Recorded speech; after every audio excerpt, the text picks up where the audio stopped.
You're hanging out in the House of Sunny podcast, where it's always sunny, mostly because of your host, comedian and YouTuber, Sunny Lohman. Want to know what Sunny and her friends are thinking about this week? Well, here she is, Sunny Lohman. Welcome. It's always sunny here at the House of Sunny podcast, mostly because I'm here, your host, Sunny. Doug is here. And Doug, here's the thing.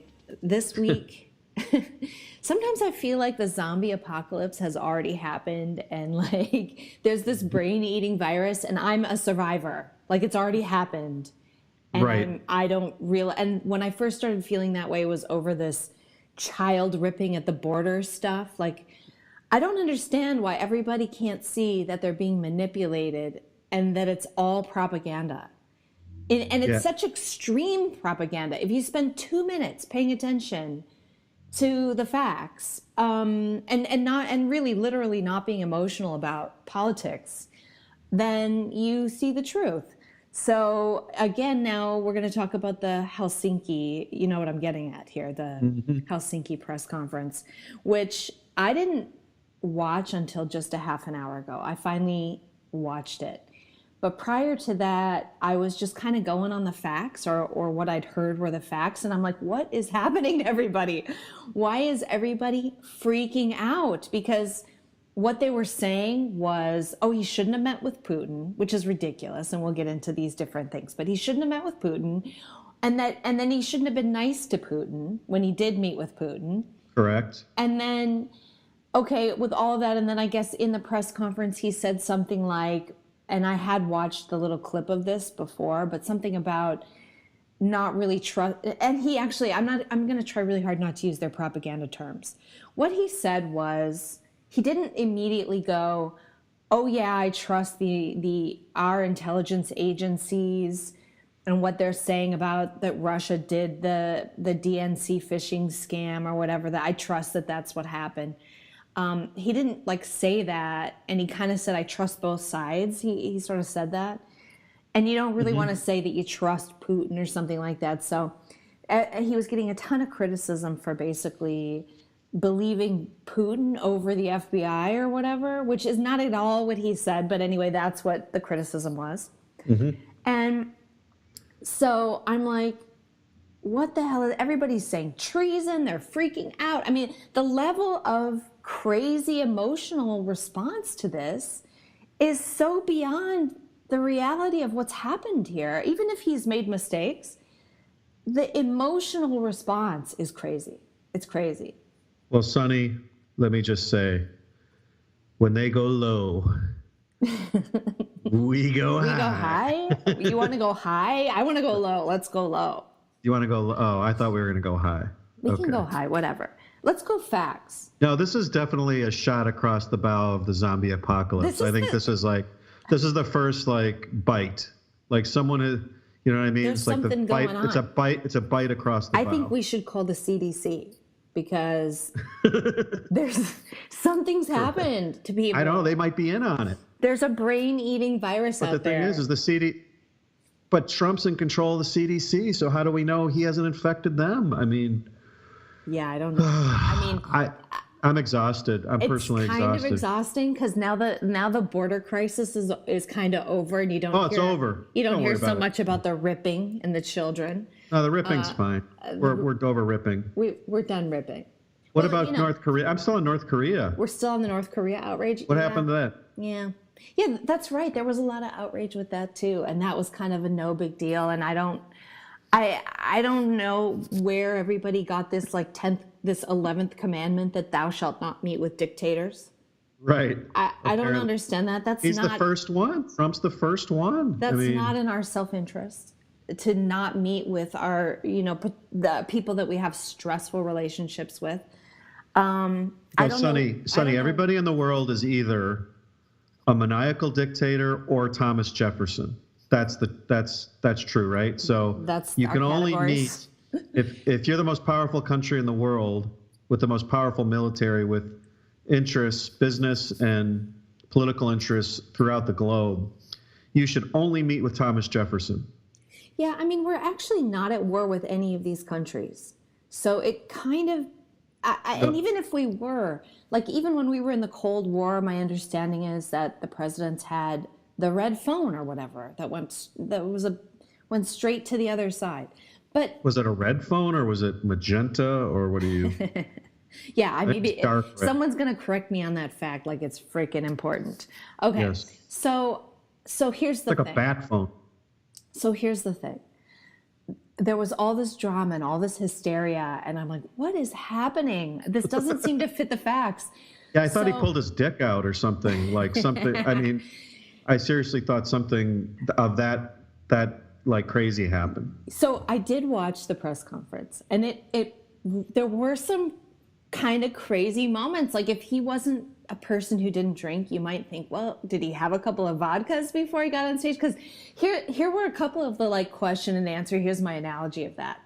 You're sitting at the table with your grandpa and you say, hey, grandpa, how's your hip? And he says, well, back in 43, I was on the ship headed to the Pacific and I had 2 cans of beans. And Right. You're like, what is he saying? I don't understand. Right. And it's not relevant to the question. And there were a couple of moments like that where you're just like, what the hell is he saying? You just want grandpa to stop. Grandpa, stop talking. And I don't know what was wrong with him, that he wasn't thinking clearly, or maybe he was tired. I mean, he isn't a young guy. I'm not trying to make excuses for him. I don't think he's stupid, but some of his answers were like rambling and dumb, and they were not on point. And, they didn't really answer the question. Correct. And I don't know what that's about. I honestly have no comment on that. I can't even really figure out what that even means, except that he's old, I guess. And yeah, he's half crazy. And there was this moment where they asked Trump and Putin like about trusting each other or whatever, and Trump does this rambling thing about how he won the Electoral College. Yes. He starts talking about his own campaign. He's like, we did a great job. I mean, it was like so far out of left field, nowhere near the question he was asked. And then Putin answers the question and he's like, what is this talk about trust? I don't trust him. He doesn't trust me. He's you like, have to trust he's me. like, it's not about trust. Like he's going to do what's in American self-interest. I will do what's in Russia's self-interest, and we look for points in common. It's like this really intelligent response. Right. And next to Trump's, it was like Trump's random rambling about the Electoral College. It was so freaking weird. So I give his critics that. Like, I don't even know what to make of that, but it's got nothing to do with our national security. So I'm just going to let it go. It would be nice if there was somebody a little sharper standing out there next to Putin, but there's no doubt that in action anyway, and you have to look too, a few days ago with the NATO summit and everything, he was taking a really hard line against Russia, and he was giving all those guys shit for doing business with them, to the point, especially Germany, who's oil dependent or natural gas dependent on Russia, and that is like a serious security threat. Meanwhile, we're paying for them to defend themselves against Russia, and while they're cozying up to Russia, it makes no sense. And he called them out on that, which was good. And he has done sanctions against Russia, and he has ejected agents from the country, 45 agents or something. I mean, it's not like he's not doing things. Right. So if you look at the action, I think that he's taking the proper action. And one of the things that I think actually works in Trump's favor, foreign policy-wise, with people like Putin or Kim Jong-un, is that you don't really know what Trump's going to do. That he is a little bit kooky. I think the fact that everybody's off balance around him is not a bad thing. He's not predictable, and maybe that's a good thing. The actions that he's taken so far, I'm in favor of. And we'll get into some of this other propaganda about just the investigation and stuff, but I mean, that's kind of my take on it, is like, okay, he was a bumbling fool there in that press conference. It was embarrassing. but kind of like I'm embarrassed about my 90-year-old grandpa peeing in public or something like that. Like I'm embarrassed, but I don't really know what to do. I can't really do anything about it, and it doesn't really affect my life. Yeah, you have to step back and ask yourself, Trump is not a philosopher king, nor should he be. I mean, he's an executive. He was hired for a certain delimited task. You really, executive, I would hope that he could stand up on a podium and answer questions with some amount of clarity, like actually answer the question. Or if he wants to evade the question, evade it in a somewhat slick way. Yeah, that would be nice. That would be nice. He, I mean, he's a very mixed bag, obviously. There's a lot of problems with this guy. Yeah. But you have to also look at his actions and like what he does. Honestly, I actually had a crazy boss once, and no matter what he said or how eccentric he was at times, you look at his actions, like what did he actually do at the end of the day? And that mattered more. I mean, it was disconcerting, when you're in the presence of someone who's a little unhinged, but I think you have to also look at, what does someone do? Like, what are their actions? Like, what are they actually, right? Who do they hire? Who are they listening to? Like, what buttons are they pushing? That's how you judge everybody. So, his style can be rough at times, and I wouldn't even call this a rough style. This was like, is there something wrong with him that he, mentally, is he fatigued?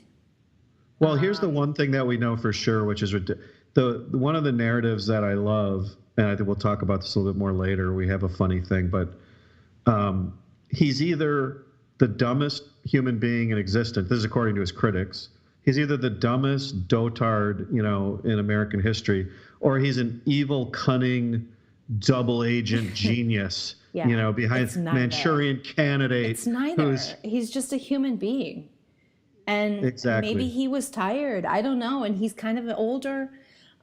Somebody, a mutual friend of ours, wrote today on a Facebook thread about this, all of this stuff, and really the truth about him. And I love this, so I'm just going to repeat it. He's an old crony capitalist that loves the country, has the personality of a drunk Scottish wise guy, and is systematically demonstrating the most important point that Eisenhower tried to get across to us but failed, that our security services, the NSA, FBI, CIA, and DOJ, and military corporations are out of bloody control. Exactly. That's exactly right. I see that as maybe... I honestly don't think I thought that before Trump. I didn't really know that. I think you did, but I think I thought you were crazy because I've known you a while, and I know you get kind of into conspiracy theories. And I know that you've kind of brought up a few things like this before, like the deep state and like the, the Bushes and the military complex and stuff. And all that stuff just made me think, yeah, whatever. Hey, now. But, I mean, all that time you were feigning, sincerity when you were listening to me? Come on. Yeah, I'm sure I gave you crap in person for that.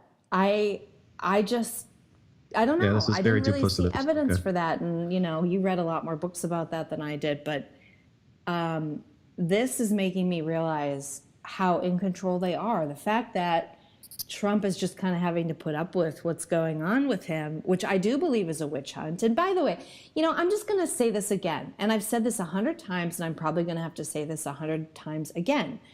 I am not a Trump cheerleader. I didn't like him in the primary. In fact, I hated him. I thought he was icky. I thought he was a liar. And the biggest surprise of all of this to me has been that he has kept his campaign promises. And that he's actually, in his actions, he's actually doing a good job. So believe me, I'm as surprised as anybody. And I didn't vote for the guy. So I didn't vote for Hillary, and I didn't vote for Trump. I would prefer Trump over Hillary, and I was glad when he won because she is totally corrupt. And I thought if she won, then it would sort of solidify this idea that there's no rule of law. That's what I felt. That if she succeeded, it would really be kind of the end of a certain American spirit that we're all equal under the law, because she obviously wouldn't be. Not only is she getting away with it, but she's become president. Like, to me, that would have just been the end. Yeah. So I don't care who you were. Even Putin could be running against Hillary, and I'd vote for him, because anybody but her, because she's already committed crimes. Whatever potential crimes Donald Trump might commit was not as important as that she is a criminal. And so anyway, I was glad that he won. But now I'm kind of like, well, you know, he's doing some good stuff. And I actually think he's better than Bush. I didn't like Bush at all. I thought Bush was basically a socialist. And I don't think Trump is a socialist. I think he actually does like the country. He doesn't fully understand what that means, but he's got kind of a sense about it, at least an older businessman's sense about it. And I think he is acting in American self-interest as far as he can and as far as he's able to, and from what he understands what that is. I don't think he's trying to harm America. Yeah, I mean, I think, like Bush was driven by the neocon agenda, and this kind of U.S. global hegemony, and, Trump is more America and altruism, a real altruism, a global altruism where we go into democracy building and I mean, this BS about just how we handled the aftermath of 9/11 and the winning the hearts and minds BS, and like, what the fuck do we have to win anybody's hearts and minds?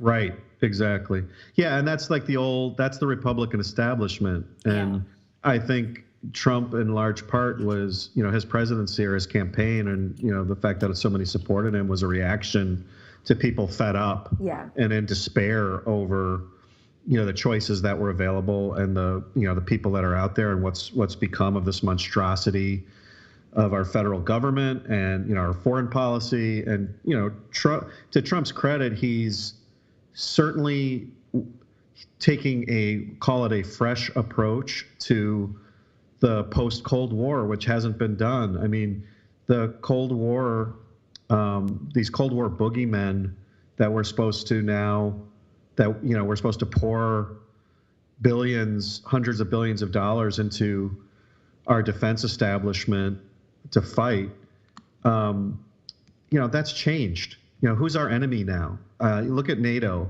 and as ham-fisted as Trump was on his trip and how he presents his case. I mean, why in the world are we spending billions of our taxpayer money to have troops in Germany to protect from what? A Russian invasion? Right. For Christ's sake.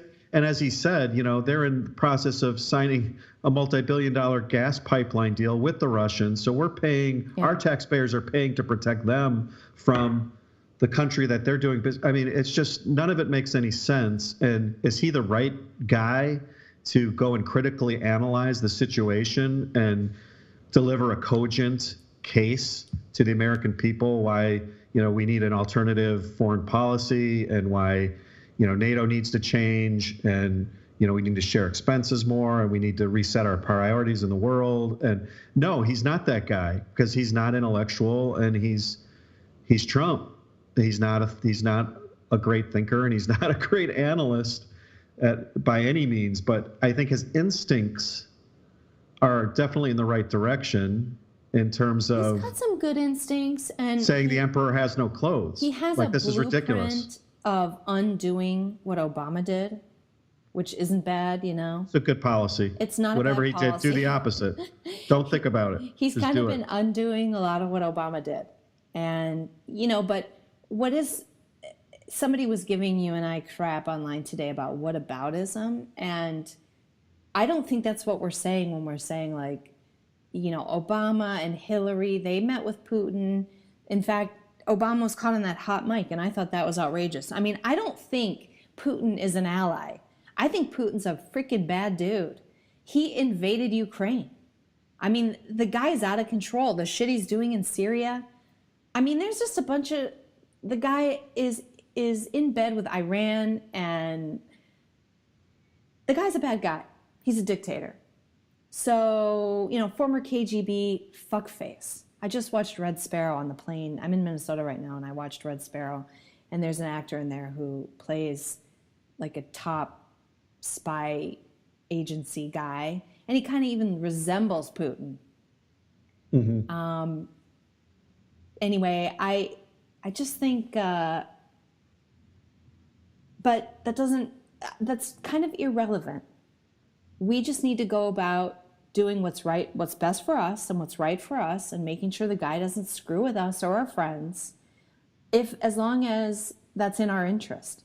And in NATO, we have, I don't really care. It's like, are we supposed to run around the world and fix everybody and everything? Are we supposed to try to take down Putin? No. What are we supposed to do? It seems like we're supposed to pursue our own foreign policy interests. Just pursue our own foreign policy interests. So what is that when it comes to Russia? Probably just, hey, don't sell nuclear weapons to Iran or people that are unstable and could hurt us. Don't do that. Right. Don't invade friends of ours, because now we're going to be worried about what you're up to and what you're going to do to us or our other friends, and destabilize the whole world and so on. I don't even know how much I'd get involved in that, but Turkey is in NATO. Are we really going to defend Turkey when they're Erdogan? They're really a Muslim dictatorship, and they're really transforming, but we still have an alliance with Turkey, and the thing about Syria too is that Assad's a bad guy, but Assad, among other people, is fighting ISIS. Yeah. Who ISIS apparently is concerned that Assad wasn't evil enough. So, I mean, this is an awful civil war being fought by horrible, it's a no-win situation. Mm-hmm. And Russia, took Assad's side for whatever reason. I'm sure because it's his buddy, and and they have strategic interests, and they want to support the dictator that's already in power. And the guys who he's fighting are more radical. They're jihadis. So, when you look at the world, it's not Thomas Jefferson versus King George. This is that's right. This is Assad versus ISIS. These are bad people. They're all bad, nasty people. Yeah. And when you look at the situation in context, if we were to take, I guess America has been trying to arm, whatever the best of the worst are over there. I don't know why we even get involved like that. Why are we involved? Exactly. Let them kill each other. Let them kill each other. I mean, it's sad. But there's also there's a humanitarian crisis then, because you're going to get people leave. No. I'm saying that to the extent that you support the other side against Assad and you perpetuate the civil war rather than just letting them win, right?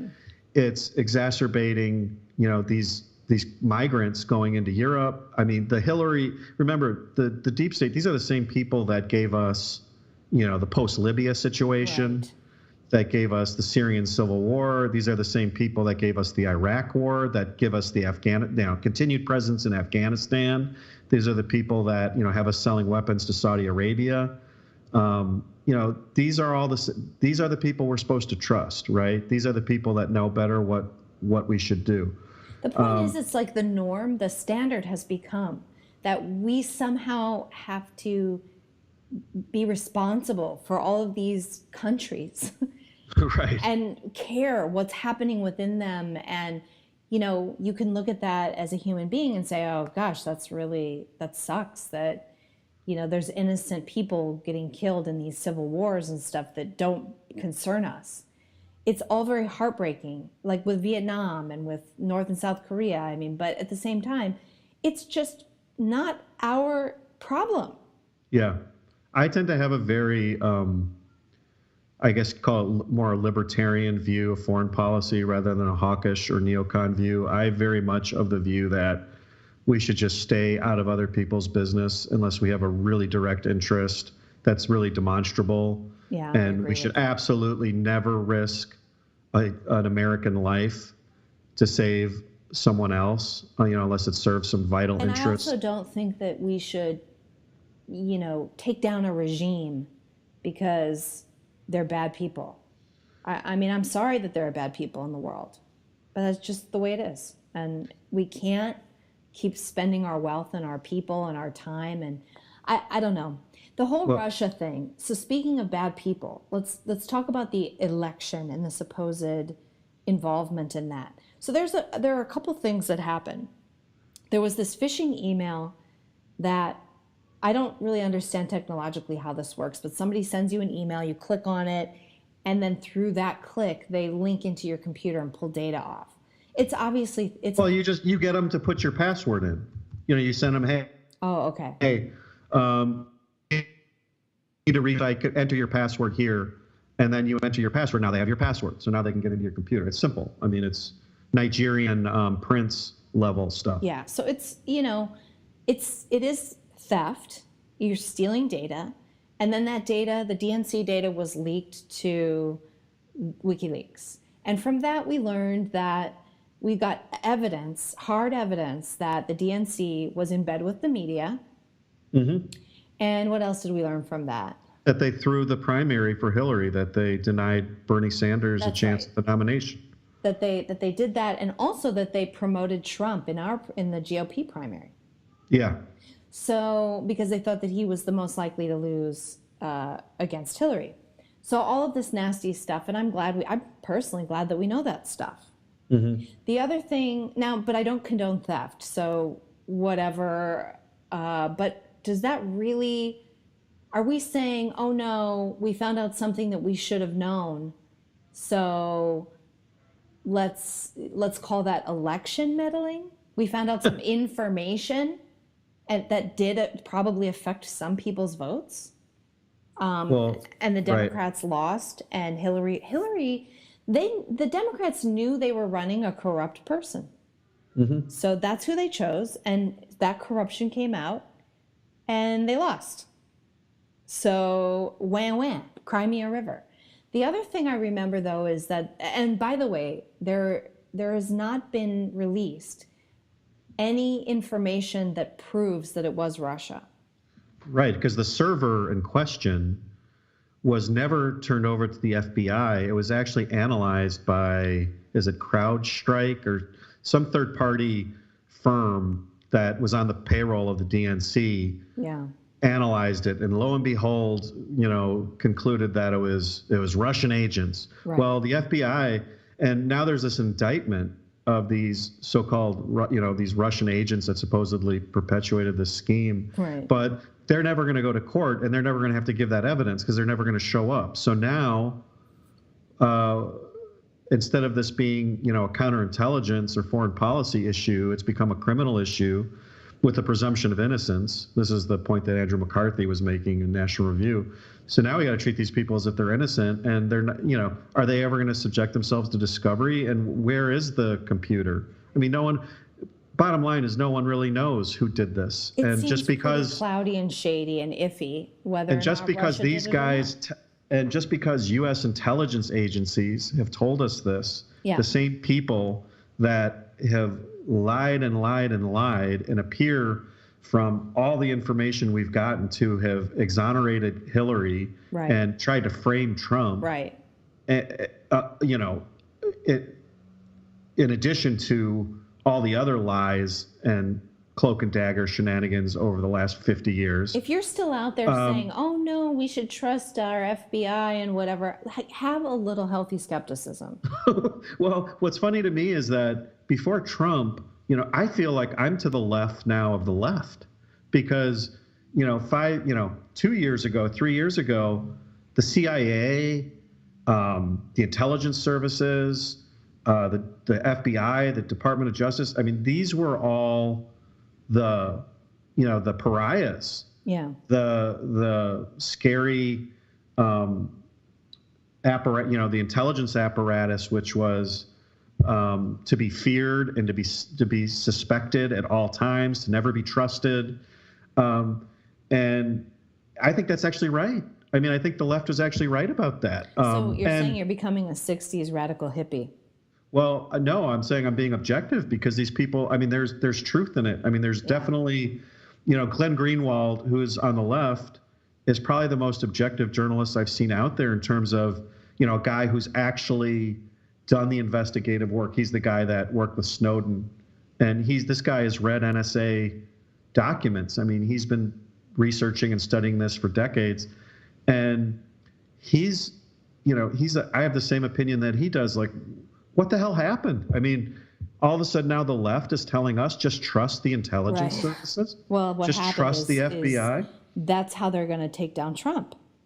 That's right. It suits their purposes now. Well, and also when Obama was president, he was in charge of those agencies, and clearly weaponized them.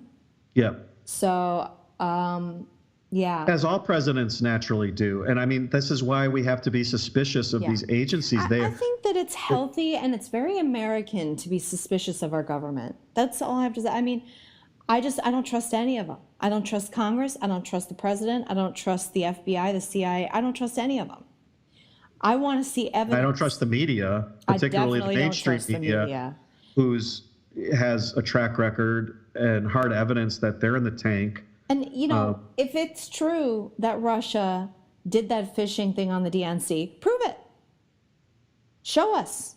Yeah, wouldn't be hard. It wouldn't be hard. So, okay, let's take that issue. The guy from the AP at the Helsinki press conference stood up in front of Putin. So Putin and Trump are on the stage, and he very had this defensive tone in his voice, and he's like, "Are you willing to tell Putin right now to his face that you don't trust him and that he better not do it again?" That's literally what the question the guy asked. I'm like, are you trying to create an international incident here? If Trump actually answered that question the way the guy wanted him to, that would be like the end of any discussion between our two countries, and it could even lead to war. I mean, it's probably a little bit hyperbolic to say that, but the guy is being a total dork. Like, really? That's the question you want Trump to answer? Yeah. And then the answer he got was this kind of weird, vague thing that Trump ended up getting blamed for as saying he doesn't trust our agencies. But that's not really what he said. And the question put to him was such a leading asshole jerk question, given that context, that whatever. So we don't really know it was the Russians. Why would Trump say it to Putin's face in the first place? Why, he's over there to do diplomacy, not to make accusations and threaten Putin. Right. So the other thing I remember happening, though, is that wasn't there some chatter about different state elections? There were several of them, 11 or 12 of the states said that they had evidence that there had been attempts to hack their election systems. They hadn't been hacked, but there'd been attempts. See, now, okay, so let's parse this a little bit, because this is what drives me nuts about this story, is this vague package deal of election meddling. Yeah. And what you're saying is exactly the way to think about this. Now, election meddling is, hacking into voting machines. That's a whole nother level. That is election meddling. That's election meddling. Yeah. That's literally trying to change the vote totals. That's like stealing ballot boxes and stuff like that. Or getting people from foreigners to vote, to do voter fraud. Correct.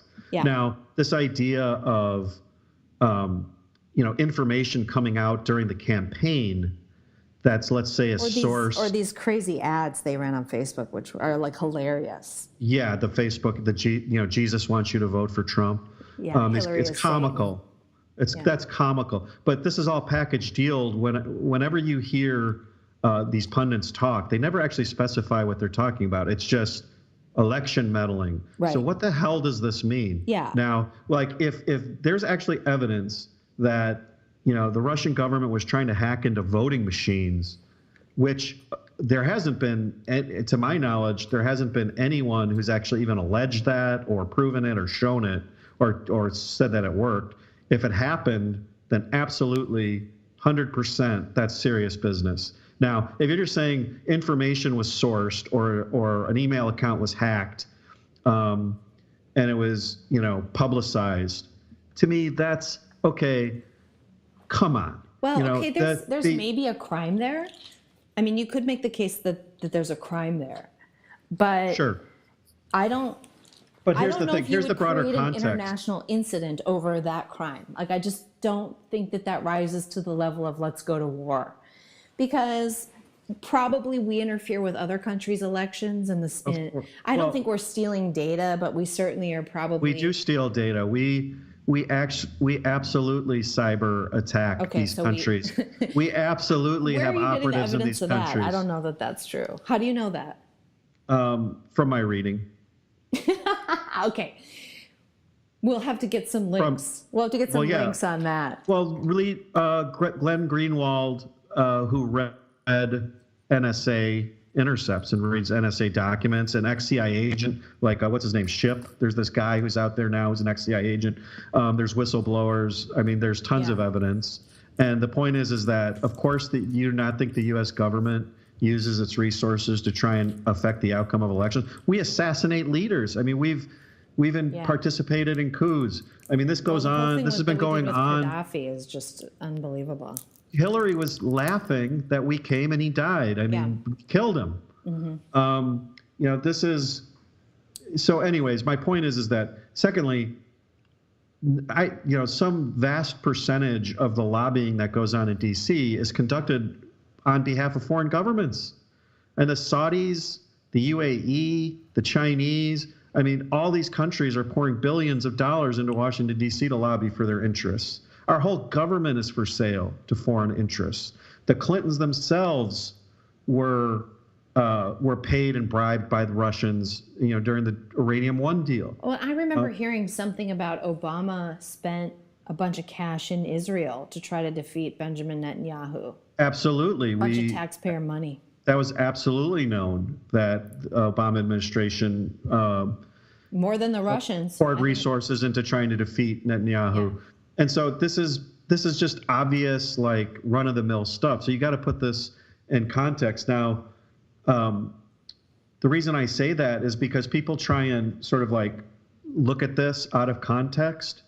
In the full context of what's going on in Washington, D.C., and the way in which our politicians sell our country and our foreign policy to the highest bidder, this little email phishing scam is absolutely, it's a crime. Literally, it's a crime by the letter of the law. But in the full context of what's going on and the kind of, political machinations behind the scene that drive our country's foreign policy and that drive our country's domestic policy, for that matter, this is absolutely outrageous that this is even an issue. Yeah, and it's laughable. It just feels, and not only that, but the information that we got from that leak was good information to have. Yeah, it was essentially whistleblowing. It was essentially whistleblowing. Well, and so this was true factual emails that were reported. No one disputed the authenticity of them that showed wrongdoing by the DNC. Right. On the other hand, the Hillary operation, the DNC, paid a British agent who sourced, guess what, Russian sources to form the Steele dossier. Right. And none of that was corroborated or proven. In fact, a lot of it was proven false. Right. So, now we're comparing, both are bad guys. One side hacks emails that display corruption. The other side makes up or fabricates a dossier, possibly out of whole cloth, and uses that to secure FISA warrants. So not just leak to WikiLeaks and put it in the newspaper, but to actually go to FISA judges and FISA courts to obtain wiretaps and to spy on an opposition campaign. And you're telling me that these are, the ominous thing here is the ability for the deep state and the ability of the Obama administration during the campaign and after to spy on their political enemies and to weaponize these agencies and politicize these agencies. And now it's, we of course know about Peter Strzok and Lisa Page and all the stuff that's come out. And it turns out Mueller, who's the special counsel, well, he was the FBI director during the Uranium One deal. So, you start going back through this. And I would recommend anyone who really wants to dig into this, look at CherylAtkinson.com and go to her timeline. Yeah, and Cheryl Atkinson, she's not right wing. No, she's awesome. So, and Glenn Greenwald, as you said, he's a lefty. or a liberal. Yes, classic. I call him a old liberal. Yeah, like what's his name? That lawyer that's on Fox all the time. Dershowitz. Yeah, so there are some impartial sources out there that maybe we could get some information on. So, okay, so that fish, which I don't even want to call it a hack because it was barely a hack, but it's a version of a hack. Yep. Maybe it's a crime. But again, you have to think about this. You can't just get all morally outraged about a crime being committed. And then, first of all, if it is Russia, it's not Trump's fault. He didn't collude to do that. So it's not Trump's fault that the DNC was hacked just because it's the other side and he's on one side and that's the other side. So there has been no evidence of collusion whatsoever. And it's been 2 years. And believe me, if they had it, it'd be out by now. There's no evidence. And in fact, there's, Seth Rich, who, Julian Assange intimated was actually responsible for the leak. He was a Bernie Sanders supporter. Yeah. And he would have had a motive to expose this if he thought that Bernie Sanders was getting the shaft. And of course, he ended up dead. And so we don't know what happened. A robbery. So there's alternative explanations of where this hack came from and where it originated. Okay, we don't know. So that hack, I mean, the point I'm trying to say, or the point I was trying to make is, what is it worth? Is it worth going to war with Russia over? Take a step back and you have to think about it. It's not always a perfect world. You don't always get to stick up your head like a peacock and go, yeah, fuck you, everybody. You shouldn't do that to it. We're America. We're going to blow you up. I mean, you just don't act like that on the world stage if you don't want to be in perpetual war. And I don't mean to say that we should be pussies or not stand up for ourselves or whatever, but, we are the biggest and the strongest now. But I've read, if you read anything, I've read recently a book about the Barbary pirates and Thomas Jefferson and stuff. And I mean, we had to freaking swallow our pride and pay tribute to the Ottomans and stuff. We had no navy. Yeah. So, I mean, different times and contexts, whatever. And I know we're tough now, but that doesn't mean we want to be in war everywhere. And not everybody is like us. Not everybody is like us. Putin is a bad guy. Let's not poke the bear. And here's one thing I want to make, a point I wanted to make about Trump, which which is somewhat disparaging, and it's something that I think is clearly going on, which is that the Democrats and the mainstream media have been able to, kind of like the global warming argument, where you say, well, if you accept that there's any man-made temperature increase, therefore we should throttle the industrial civilization. It's kind of like right. The analogy here is if you accept Russian meddling, quote unquote, and of course we never define what that means, but if you accept Russian meddling, then Trump's election is illegitimate. Yeah, right. And what you need to do, and Trump has that in his mind. And so unfortunately, whenever this issue comes up, I think he goes to such great lengths, including lying, or at least, whatever. To deny the meddling or any possible meddling, or Yeah, and then he starts talking about his campaign and what a great campaign he ran. Yeah. He can't separate in his mind. He's accepted this premise that in the public mind, Russian meddling equals illegitimate election. Yeah. What he could say, if I were him, that would be the smart play on his part. If he came out and said, "Oh my gosh, they tried to get access to these 12 states election." If they did. Yeah. And there's some, I remember there being a report about that. No one's talking about that. So I don't know if that was ever proven. Okay, what we need to do is have voter ID. We need to go back to paper. Whatever the fuck we need to do to defensively protect our elections, let's do it. Yeah, because you can separate these issues. You can say, yes, other countries are trying to interfere. Yeah. And in fact, if we really want to talk about foreign interference, let's talk about the DC lobbying culture and all the hundreds of billions of dollars that pour in. But in any case, just specific to this Russian thing, you could say, look, these guys tried to do, if there is evidence of that, which I don't know that there is, but you could say, yeah, there's evidence of this. Yeah. And that's horrible. It in no way makes my election any less legitimate. Right. And for all the reasons we just mentioned. But yeah, it's something we got to worry about. But this is a minor issue, and let's all move on. And by the way, how about we go after the real criminals right now? Let's go after Hillary Clinton. Right. Why isn't the Department of Justice going after Hillary Clinton? Well, this is what's amazing. Her server of subpoenaed information. Well, yeah, that's why there's such outrage over how the same cabal that exonerated her in the face of obvious crimes. Crimes.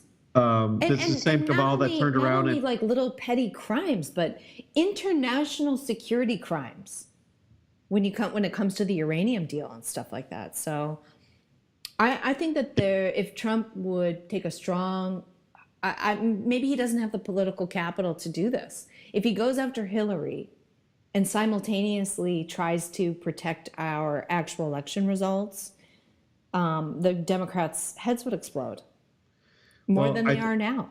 I think that the whole problem in my mind is that everything is packaged dealt together where you're mapped into one side or the other. In other words, either one side's all wrong and the other side's all right.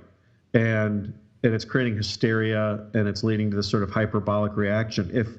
If you just go and look at, let's look at what happened. Yeah. Look at the players involved and the people that are involved. We obviously have a problem within our intelligence services of people being politicized. And the ironic thing is, Trump could fix this tomorrow. It's his agencies now. This is his Department of Justice. It's his CIA. I really can't figure out why he doesn't get rid of Sessions. Since Sessions had to recuse himself, just replace him. And Rosenstein, I watched Rosenstein's testimony. Oh my God. And his, how you just, listen, this is a nonpartisan view of this, because I'm capable of that. I'm actually capable of that level of impartiality. I don't really get too emotional about this stuff. But watching Rod Rosenstein, the sneering, defensive, I couldn't stand the guy. Yeah, he's a bad apple. He's a bad guy. And the same with that Stroke dude. Yeah, oh my God. Even more so with him. He was... The arrogance. But the guy's really mean. That guy was a real piece of work. Yeah. The anger, the boiling anger right under the surface of that guy. Oh, you could see it in Rosenstein's face. Could you just seething, just wanting to explode? And apparently in a closed door session, he threatened, I don't know if you heard this, he threatened to subpoena the email records of all the congressmen and the staffers. Yeah, Rod he Rosenstein. threatened congressmen staffers. And then he denied it. Now he's denying it. And I can't, what drives me crazy is these guys testify before Congress, our elected representatives. So technically the people. And they're testifying to Congress and they don't care. They are arrogant and sneering and nasty, and they refuse to answer questions, and they don't give information that has been subpoenaed. They don't care. They don't feel like anything's going to happen to them. And why do they have that confidence? So I think really creeps me out. Well, I think we've identified one big point here, which is that from our perspective, I'm talking like you and I, at least, certainly me, speak for myself. There's this context where I'm very concerned about the politicization of our intelligence and FBI. And, if you follow the facts, it very much looks like they exonerated Hillary, looked the other way, allowed her to do deals with the Russians and every other country. Read Clinton Cash by Peter Schweitzer if you want to know more about the Clinton Foundation. That's a well-researched, well-documented book. They look the other way for years and years while she sells our foreign policy to every, tin pot dictator in the world. And, they exonerate her then thinking she's going to be president for this and, the whole email scam was a way to keep all that information, secret. So they obviously put the fix in for her. Now they're going after Trump for something that, literally by the letter of the law, yes. If there was a hack of this thing, if he was colluding, okay, there's been no proof that he actually colluded. But they're trying to almost fabricate a crime. If you look at anyone long enough, I guess you'll find some crime, but they haven't found anything here in 2 years. I know. That's amazing. And so, the reason why Trump was a little more corrupt than that. And the reason we get so agitated is in that full, if you just said, well, there's this Russian hacking and, Trump, we don't like Trump and he's kind of crazy. And, if you just focus on that, rather than focusing on the full context here, where we have an out of control deep state trying to undermine an election and possibly frame a president, you start to get to the point where you get partisan about it, where everything you see starts to become, it becomes harder and harder for people to, I think, objectively say, okay. I think the thing is like, okay, like even if Trump agrees that even if the Russians hacked into something or, released the information, like let's say that was definitive, that's proven, it's the Russians. What really do you want Trump to do? If you step back and ask yourself that, what would you do if you were Trump? Right. Would you meet with Putin and say, all right, Putin, I know you did this and you better not do it again or I'm going to nuclear bomb you? Would you do that? No. I wouldn't. So, I mean, Look, there's a lot more. And here's the bigger picture issue here is the geopolitical interest that we have in the Middle East, in Eastern Europe. These are all really, really serious issues. And unfortunately, Putin is the dictator of Russia. And between Russia and the United States, you control 90% of the nuclear weapons in the world. So you've got to deal with this guy. You have to deal with him. You have to deal with this guy. Nuclear war, potentially. And in fact, and we can, in fact, use him to our advantage in certain situations, and we have to look for points of contact. You have to put body in river. So, you know what I mean? It's the same thing. I think China, for example, China's a big threat. China's a much greater threat than the Russians. I mean, China's a much, much bigger threat to us, directly geopolitically, in terms of their espionage, their military espionage, their economies the size of ours now. I mean, this is a really scary country, Russia's economy is the size of Texas. Yeah, they said it's the size of Italy. So, I mean, come on. Yeah. And so I just think and the other irony here is that, remember when Romney said that Russia was the biggest geopolitical threat and the left laughed at him? Yeah. Do you remember that? They mocked him? Yeah. It's just the double, and a lot of people say, well, who cares about the double standards and the hypocrisy? Well, if there wasn't this much hyperbole and people weren't calling for, impeachment and treason, then I would agree with that. But to the extent that these people are, if you're saying that this is extraordinary and something insane has gone on here, and you're speaking in those kinds of hyperbolic terms, then we do have to compare this. We do have to say, what about this? What about Hillary? What about Obama? You need to bring in the historical context, and that makes sense. Him meeting with Putin, like some people are saying he shouldn't have met with Putin at all. And actually, I've heard that we have never had such bad relations with Russia than we have in the last 2 years. And that's all because of the left making this a really stressful situation just because they want to find some way to get rid of Trump. Right. And it's all driven by their this. So it's politics. It's not even real. And they're trying to go after him for this. I don't know why they settled on this. It could have been something else. But because this is a sexy cloak and dagger story. This is what they settled on. And he had some business dealings there or whatever. And Paul Manafort had some business dealings there. So they settled on this. And they're pushing that narrative. And it could actually lead to war. Fuckers. So, and the people on our side that are falling for this, it's unbelievable. That's what I really want to speak to, because that drives me crazy. Like Stormy, they went after Stormy Daniels. That didn't work. They went after the NBC tape, the grabbing pussy. That didn't work. They've tried to throw every scandal they can at them. The Russian thing stuck, and they got the special counsel out of it. And now, if you ask, now they're arresting people for process crimes like Flynn, who they set up. Well, that's just it. If you ask man on the street, like, is there Russian collusion? They would say, 40 people have been indicted. Right. It's like, but do you know that all of those indictments, none of them are collusion related? Right. Like the two big ones, Flynn, that was a setup. Manafort, that was something that he did the crime that he's being accused of happened well before the campaign. Yeah, tax fraud. So it's got nothing to do with the campaign. And these 12 Russians that may have been involved in a phishing scandal with the DNC, that still has no connection to Trump. So nobody's coming out and saying that, and they're not saying it on purpose. So it's the media is really dishonest here. And, if you ask the average man on the street, they think that there was collusion. There definitely was, quote unquote, the Russian meddling is our election was stolen by Russians.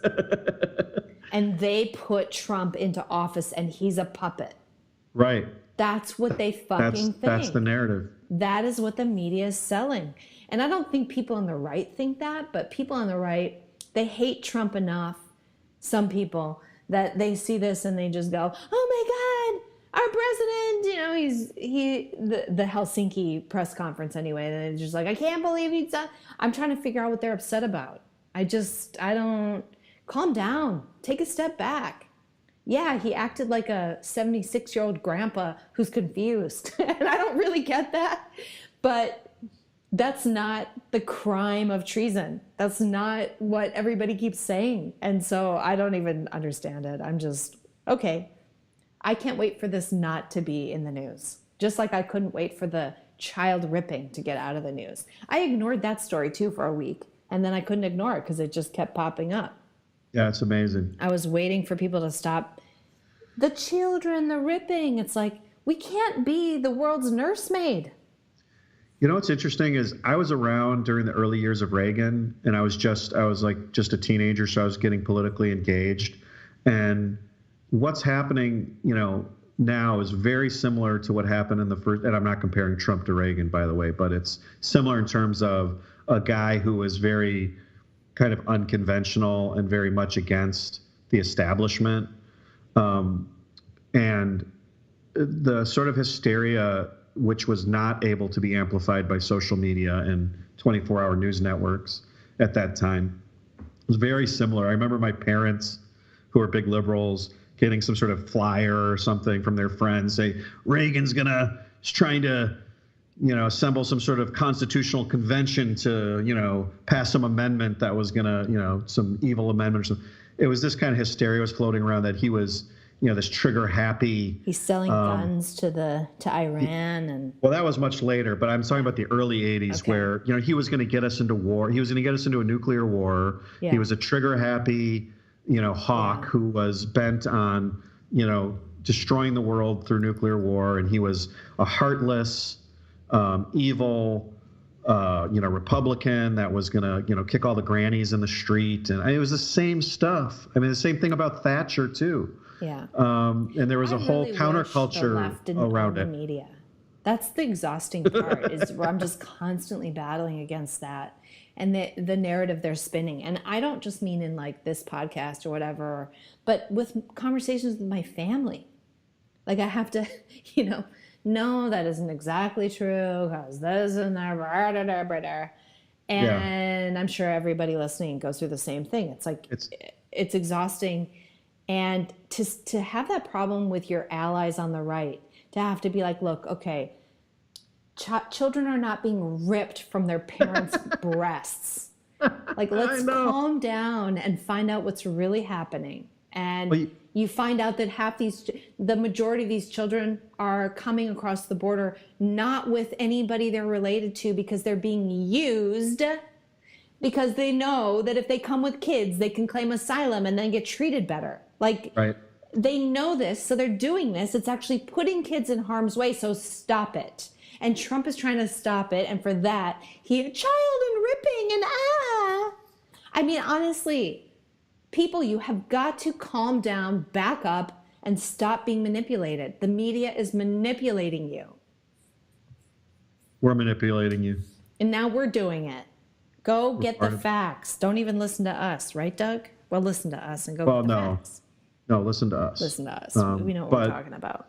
Have you gotten it all off your chest now? We've been talking an hour. No, I don't feel like, I don't even think we've scratched the surface in a lot of ways. I mean, I think the thing that I really want to get through is just that you really have to put everything in context and like parse this stuff out. And, yes, there's Trump, the man, who's flawed and who everyone, on our side knows why he's flawed. Who's a drunk and there's Scottish wise guy, as our friend. Drunk Scottish wise guy. But there's also a guy who actually has some pretty decent instincts and some pretty decent people around him at times and does some pretty decent things.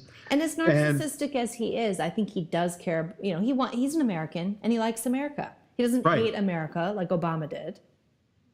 Right. He's not an apologist.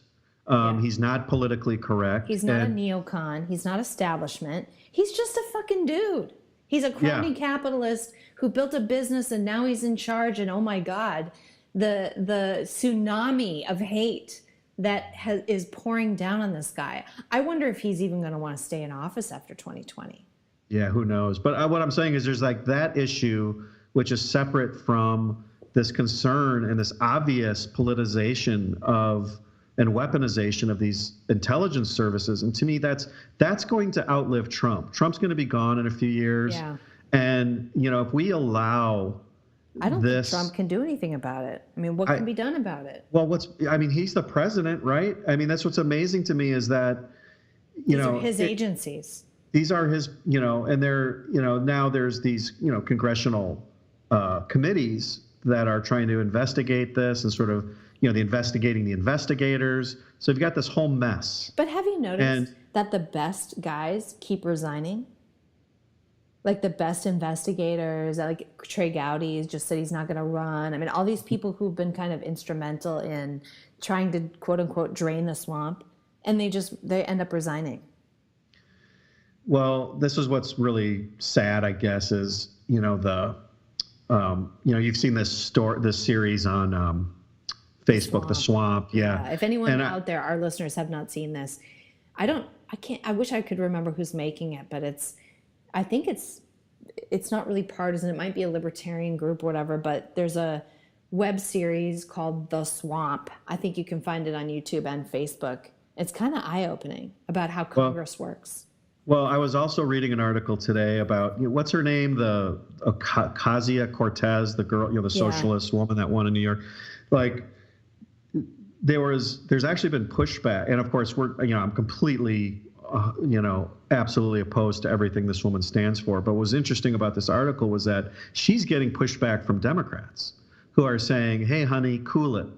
You don't just," because she's calling for some really draconian, socialist policies, right? Mm-hmm. And that are way, way left of even the left Democrats. She wants Venezuelan politics here. Yeah, she's off the rails. So they're going to her saying, "Hey, honey, you better cool it and play ball." And they quoted some kind of old line Democrats who were basically saying, "You don't make it in this town by making enemies and by pissing people off and not playing the game." Mm-hmm. And the implication was that don't come in here thinking you're going to shake this thing up, because there's 435 other members here, and you need these people, and you need the old people, and you need the old guard to promote you. And, over time, you earn your way up essentially by earning money for the party. We know that from The Swamp. There's a checklist of how much money you have to raise. Well, that's why you can understand why Hillary was put up for the nominee. She controlled the money. And they figured that out. And the Clinton Foundation was raising billions. It's not like they're sitting around saying, who has the best chance of winning? Right. Because it's definitely not her. I mean, she couldn't be less appealing. So we have a very corrupt, very disgusting monster in Washington. Mm-hmm. I don't know how to fix it. I mean, I think Trump is a shot across the bow in terms of people trying to, ordinary Americans saying, let's do something different, whatever it is.